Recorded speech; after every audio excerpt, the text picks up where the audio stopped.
The Boeing B-17 was an iconic aircraft that flew thousands of missions over Germany, and leveled most of Axis industry. The Saab B-17 did none of these things, but it was still pretty neat. Where the B-17 we all know and love was a very large strategic bomber, the Saab B-17 was a recon aircraft, light bomber, and dive bomber, seeing service between 1942 and 48.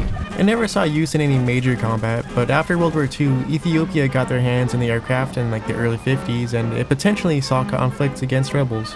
The Saab B-17's landing gear was actually quite weird. The landing gear doubled as air brakes, stabilizing the aircraft not just for landing, but for dive bombing. Unfortunately, they weren't quite as effective as dedicated air brakes like in the Stuka, but they were quite cheap in comparison and could be swapped out for skis. Other than that, it was a mostly normal and hardly noteworthy aircraft with a mostly neutral Sweden during the Second World War. In War Thunder, both lackluster guns and payload can make it quite difficult to kill much of anything, save for a single target with one of the bigger bombs. It's a good introduction to a cast role, but not actually very good at casts. Unfortunately, this one is a D tier.